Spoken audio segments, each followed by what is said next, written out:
8694님 만나볼게요. 안녕하세요. 인사해 주셨고요. 미코바이오메드 7,100원에 비중 70%입니다. 진단 부탁드립니다 하셨는데요. 자, 미코바이오메드 지난해 말에 원숭이 두창으로 좀 가다가 요즘은 좀 신저가 행진이 나오고 있습니다. 근데 이분 비중을 왜 이렇게 많이 남으셨죠? 네, 비중을 왜 이렇게 많이 담은지는 제가 좀 알지는 못하지만 네. 일단은 제일 중요한 부분 좀 이런 것 같아요. 원숭이 두창에 대한 부분들이 조금은 긴 시간 동안은 좀 가져갈 수 있을 거다라는 생각이 좀 드셨을 것 같고요.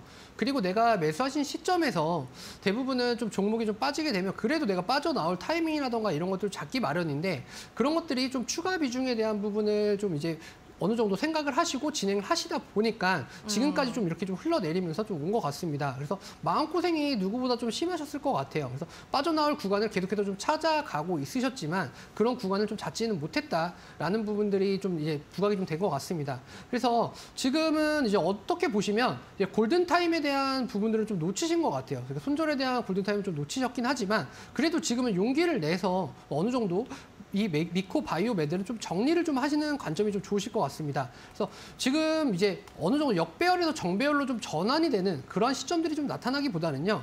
현재 차트적인 관점으로 좀 본다라고 한다면 일단 계속해서 지금 이제 하락에 대한 국면으로 역배열로 좀 진행이 되고 있는 상황입니다. 근데 여기서 또 중요한 거는 수급에 대한 부분들이 좀 받쳐주고 있는 상황이 아니기 때문에 좀 어느 정도 계속해서 좀 소외량이 그러니까 종목에 대한 부분이 좀 소외가 되었다라는 것을 좀 알아두셔야 될 것 같아요. 그래서 이 거래량이라던가 이런 부분들이 좀 이제 큰 폭으로 좀 나타나지 않는 그런 상황이 계속해서 지속되다라고 한다 본다면은 지금은 이제 하방으로의 구간들이 오히려 더 크게 열려 있는 상황이기 때문에 이러한 것들에 어느 정도 슈팅이 나와서 내가 이 구간에서 좀 손절을 좀 진행해야 된다라고 하기보다는요. 지금은 좀 어느 정도 결단을 내려서 손절에 대한 부분을 가져가시고 종목에 대한 외인들에 대한 수급이라던가 기관들에 대한 수급이 좀 나타나는 그런 쪽으로 좀 교체를 하시는 게 좀 좋으실 것 같다라고 분석해드리도록 하겠습니다.